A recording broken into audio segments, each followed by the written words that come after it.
From Hollywood, it's time now for... Johnny Dollar. Pat McCracken, Universal Adjustment Bureau. Oh, hi, Pat. This is my third call. Where you been? Out buying some tackle. Want to go fishing? Fishing? Yeah, I'm heading down to New York State. Esopus River, maybe the Beaver Kill. Trying to snag myself some nice trout. And, Patsy, my fishing is one thing you aren't going to interfere with. Wouldn't think of it. But why don't you try Lake Mojave? Where's that? Along the Colorado River, out between Nevada and Arizona. What? Sure, be the guest of Greater Southwest Insurance and Liability. What are you talking about? I don't know how you'd value those Esopus River trout, but there's a fish out there that may be worth $3 million. Johnny? I'll be right over.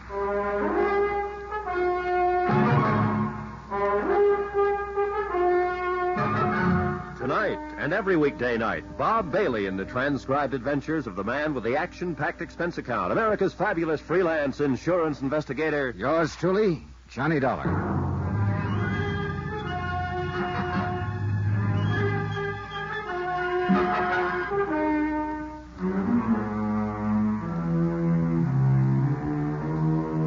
Expense account submitted by Special Investigator Johnny Dollar to Greater Southwest Insurance and Liability Company, Kingman, Arizona office.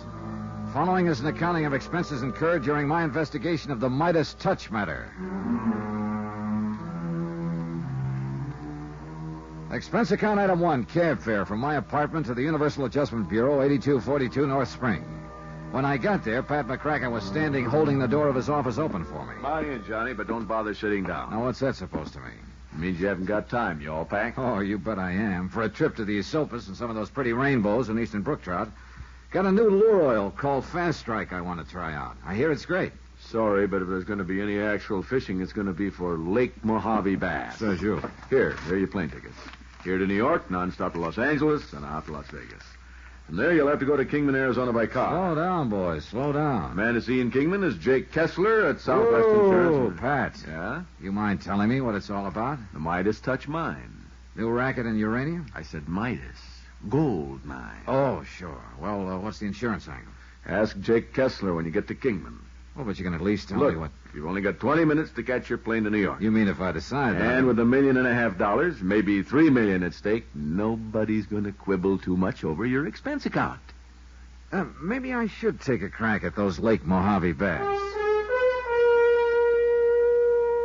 Expense account items 2 and 3, $2.90 even, a handful of American Express traveler's checks, and cab fare back to my apartment for my luggage. Then to the airport from my plane to New York to Las Vegas, Nevada.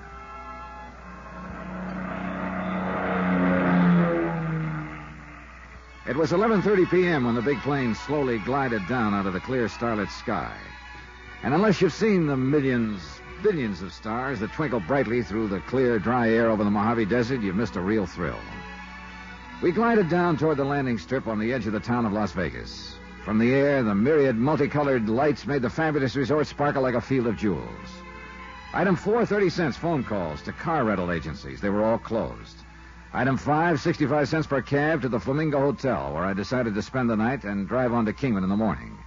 Item 6, hotel overnight, food, and incidentals. $178.30. If you know Las Vegas, you know what that word incidentals means. 15 on.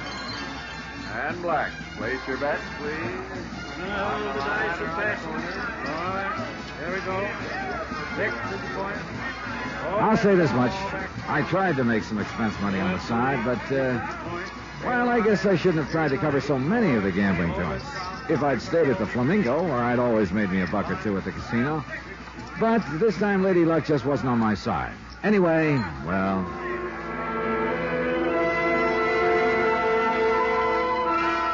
Item 7, $50. Deposit on a rental car the next morning. I headed south and east toward Kingman, Arizona. First stop, Hoover Dam, where that tremendous hunk of steel and masonry straddles the Nevada-Arizona state line. And I took a brief but longing look at what I could see of Giant Lake Mead. I wanted to stay right there, break out my fishing tackle, and take a crack at some of the huge lunker bass for which Lake Mead is famous. But duty is duty, or something. Anyhow, I hit the highway again across the hot, dry desert toward the city of Kingman. At this time of year, at this time of morning, the thermometer hits the 100 mark without any trouble at all. And the occasional swimming pools and motels outside Kingman look pretty inviting. But I drove straight to Jake Kessler's insurance office on East Palm Drive. Oh, hi. You must be Dollar. It's a good name. Come on in. Jake was tall, angular, well-tanned, and dressed in blue jeans, open denim shirt, high-heeled boots, and broad-brimmed hat. He looked as though he'd be more at home on a range pony than in this insurance office. All right, Dollar, let me tell you what this is all about. Okay, thanks, Mr. Kessler. Jake, you want the folks around town to think I'm putting on airs? Okay, Jake. By the way, Johnny, I hope you didn't make any arrangements to stay right here in Kingman, did you? No, my bags are still out in the car. Good. I got a place waiting for you down at Catherine Landing. Where's that? Lake Mojave Resort's what they call it now. It's nice cabins, good restaurant, nice people, right down at the edge of the lake. Too bad you aren't a fisherman. Well, I just happened to have brought along a couple of rods and reels. Good boy. Then you'll love it. Buster Favor down there will show you spots where you can haul in the prettiest mess of largemouth bass you ever saw. 5, 6 pounds, maybe more. Oh, stop making my mouth water, Jake. I'm supposed to be here working on a case. Well, every man's entitled to a little time off for fishing. And you look like you could stand some. Brother, you are killing me. Listen, Pat McCracken at Universal Adjustment Bureau said something about a gold mine. Yeah, I contacted Pat because I knew he'd know where to find you. It's the Midas Touch Mine, Johnny. And it's right down that neighborhood where you'll be staying. Well? The mine was abandoned back in the early 30s. Worked out, apparently. But about a year ago, Hard Luck Dennis took another look at it. Who's he? Dennis? Yeah. Prospector, promoter. Here and there, Arizona, Nevada, California, he's found himself an old mine, pecked away at it, and managed to scratch out a fair living for himself. You said promoter. Yeah, well, that was in Texas, mostly. Never was able to get the full story, but it appears he got some folks to invest in some kind of phony oil stock down there a couple of years ago and had to skip out. Couldn't have been too serious, so, because the law never bothered chasing him up here. Or else he was able to make things look legal enough. Could be, could be. Anyhow, he's been back in this country for a while now, poking around the hills, looking for the big strike again. You know how prospectors are. Yeah, I've heard. Finally, a while back, he started prowling around the old Midas Touch. First thing you know, he got a lease on it. Well, I still don't see the insurance connection. You will. You will. And you won't like it. Okay, go on. Well, next thing we knew, he'd got a report on some ore samples he'd brought into town here at the assay office. Johnny, well, you wouldn't believe it. Good, huh? Johnny, it looked like a prospector's dream come true. Ore worth about $1,100 a ton. All right, now, it takes money to work a mine like that, no matter how you figure it. First of all, he had a big pumping job to do. Pumping? Out there in the middle of the desert? That's right. You see, when there was just the Colorado River running down the valley, it was different. But since Davis Dam was put in to form Lake Mojave about 10 years ago, the level of the water table in that whole area has raised considerably. Oh, I see. The Midas Touch was in a low spot, and parts of it were dug pretty deep. So now, with seepage from the lake feeding it, the lower level filled up with water. Yeah. Well, now, Jake... Simmer down, Johnny. I'm getting to it. Hard Luck Dennis needed money. A lot of money. So who should he come to but the Haskell brothers, 3 of my best clients. So what happened?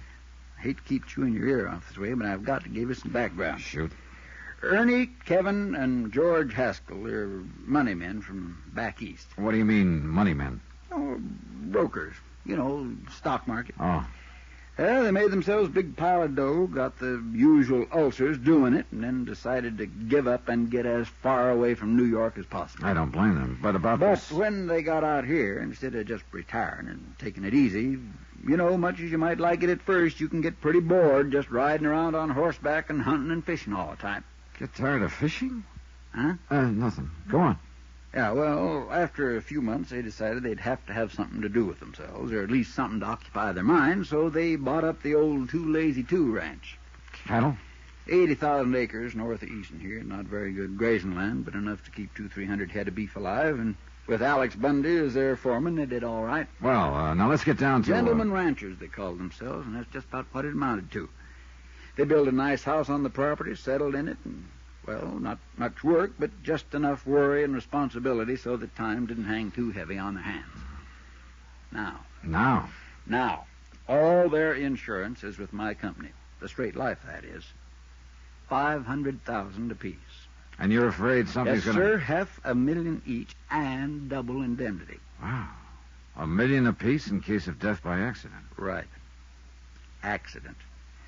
So, let's get back to Hard Luck Dennis. Well, that part's easy, isn't it? Is it? Sure. Dennis needs money to open his mine. The Haskell boys are obviously loaded. Right.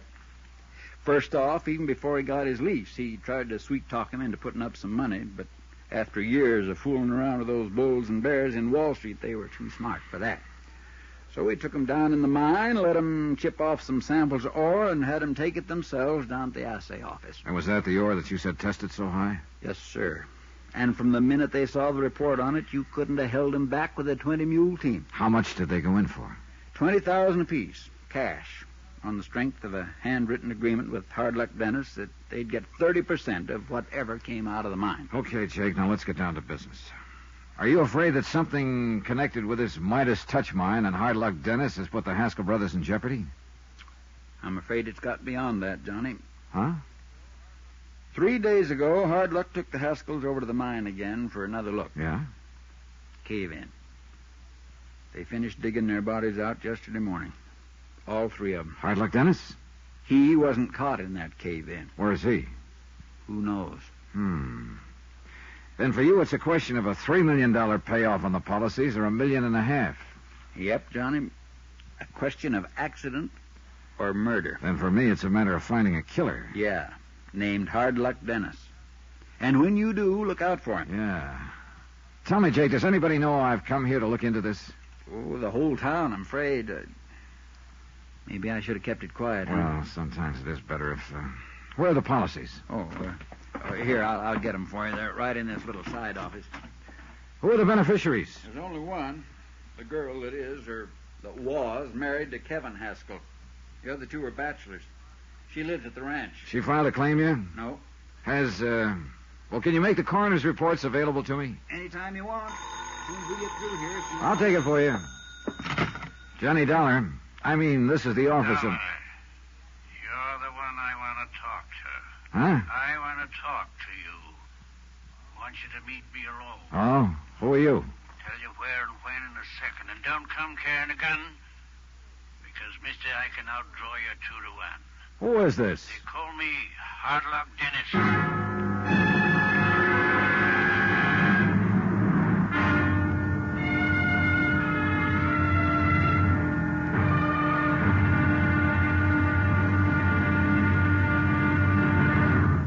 Now, here's our star to tell you about tomorrow's intriguing episode of this week's story. Tomorrow, I find that one of the fishermen who hangs around Lake Mojave is a character called Death.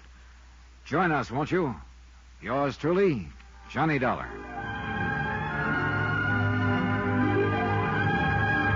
Yours truly, Johnny Dollar, starring Bob Bailey, is transcribed in Hollywood. It is produced and directed by Jack Johnstone, who also wrote this week's story.